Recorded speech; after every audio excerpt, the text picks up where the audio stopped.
नमस्कार दोस्तों, आप सबका स्वागत है आपके अपने चैनल गवर्नमेंट एग्जाम स्टडी में। दोस्तों, आपके लिए एक बहुत ही बड़ी न्यूज़ है जो अभी अभी तुरंत आपकी यूपी ट्रिपल एस सी की ऑफिशियल साइट पे आई है। वो है यूपी ट्रिपल एस सी आपका जो लेखपाल का नोटिफिकेशन है उसको लेकर के। यहाँ वो पूरी कंप्लीट नोटिफिकेशन आपको दिख रही है स्क्रीन पे, आप उसे देख सकते हो।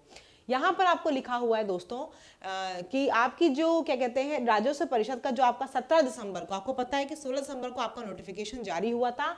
7 दिसंबर द्वारा लेखपाल के पद जो थे आपके 7,994 पदों पर चयन हेतु प्रेषित अध्याचन के क्रम में विज्ञापन संख्या आपकी 2 की जो है उसके बारे में बताया गया है कि कुल रिक्त 7,994 पदों पर 16 दिसंबर को जो विज्ञापन प्रकाशित हुआ था उसके अंतर्गत आपको ऑनलाइन आवेदन शुल्क जमा करने की तिथि जो थी वो क्या थी दोस्तों, 29 दिसंबर 2025 थी।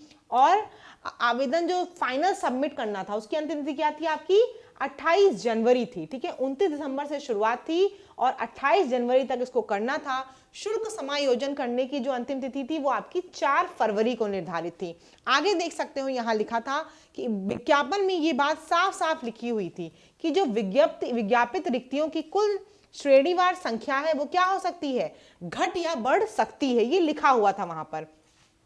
अब आगे देख सकते हो सूच्य है कि आयुक्त एवं सचिव राजस्व परिषद उत्तर प्रदेश लखनऊ द्वारा अपने पत्र दिनांक 26 दिसंबर के माध्यम से उक्त विज्ञापन प्रकाशित किए जाने के उपरांत आरक्षित श्रेणियों की मंडल या जनपद स्तर पर की गई श्रेणीवार गणना के संबंध में प्रकाश में आए कतिपय तथ्यों के दृष्टिगत परिषद पत्र दिनांक 17 दिसंबर 2024 द्वारा आयोग को प्रेषित अध्याचन में श्रेणीवार रिक्तियों का संशोधित विवरण किए जाने हेतु अनुरोध किया गया है। ठीक है, अब यहाँ पे देखो 26 दिसंबर द्वारा जो उपलब्ध कराया गया लखनऊ के नियंत्रणाधीन लेखपाल के विज्ञापित कुल रिक्त पद हैं उनका देखो यहाँ पे क्या है, संशोधित श्रेणीवार आरक्षण निम्नवत है। क्या है देख सकते हो।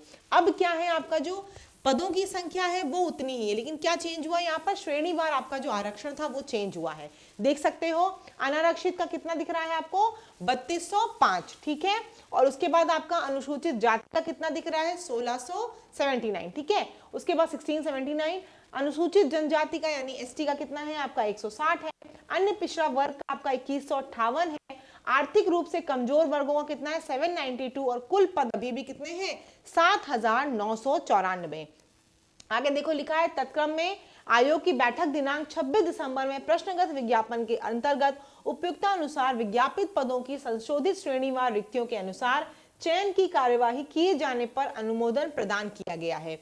ठीक है, फिर यहाँ पे क्या लिखा, विज्ञापन जो संख्या थी आपकी इसके अंतर्गत आवेदन की प्रक्रिया, आवेदन शुल्क जमा करना, संशोधन करने की तिथियां वो सब आपकी वही हैं जो पहले आई थी। ठीक है, उसके बाद आपको इसमें कुछ और बढ़ोतरी नहीं की गई है कि आप ये सोचो कि आपको किसी और चीज में कुछ बढ़ावा दिया गया है। यहाँ मैंने आपको समझने के लिए फिर से एक और अच्छे से दिखा दिया है स्लाइड, जिससे आपको वहां पे जो आपकी चेंजेस हुए हाँ दिख जाए। ये वो आपको ऊपर वाला दिख रहा है जो आपका पहले जारी हुआ था। ठीक है, जो आपकी पहले जारी हुई थी ये वो वाली यहाँ दिख रहा है आपको। अनारक्षित के कितने पद थे यहाँ पर, अनारक्षित के दोस्तों दिख रहे हैं आपको कितने पद दिख रहे हैं 4165। और अब जो हो गए वो कितने हो गए हैं 3205 हो गए। आरक्षण को लेकर ये बातें की गई हैं जिसका कि आप लोग लगातार बता रहे हो रहा था कि 27% जो रिजर्वेशन है वो क्राइटेरिया फुलफिल नहीं हो रहा है, तो ये चेंज देखने में आया है। ठीक है, 1446 अनुसूचित जाति का था, आप कितना 1600 आपका 79। ठीक है,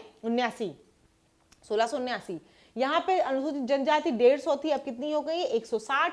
अन्य पिछड़ा वर्ग आपका 1441 था, अब बढ़ के कितना हो गया है 2158। ठीक है, ये ईडब्ल्यूएस आपका उतने का उतना है और टोटल संख्या भी उतनी ही है। ठीक, तो ये बहुत बड़ा बदलाव आया है अब इसको लेकर। लेकिन एक चीज और क्लियर कर लो, वो ये है फॉर्म भरने की, फीस जमा करने की, इन सब में कोई भी बदलाव नहीं आया है। वो जैसा पहले था वैसा ही अभी भी रहेगा, तो उसके चक्कर में मत पड़ना कि उसमें कुछ डिले हुआ है। जो संशोधन हुआ था वो सिर्फ आपकी जो वैकेंसीज में है, सीटों में है, वो सिर्फ उसमें हुआ है। वो भी कुल संख्या उतनी ही है, बस चेंज आपके किस में हुआ है, आपके जो डिवीजन होता है आपकी कैटेगरी के हिसाब से, श्रेणी के हिसाब से वो बदलाव हुआ है। देख सकते हो यहाँ पे। बाकी मैंने पूरी चीजें आपको बता दी हैं। वीडियो अगर अच्छी लगती है तो आपको वीडियो को लाइक करना है, चैनल को सब्सक्राइब करना है, अपने दोस्तों के साथ शेयर करना है। ठीक है, धन्यवाद। बाकी चैनल पे पढ़ाई भी कराई जा रही है, प्लेलिस्ट पूरी बनाई जा चुकी है, वहां से जाके आप चीजों को और अच्छे से कर सकते हो। धन्यवाद।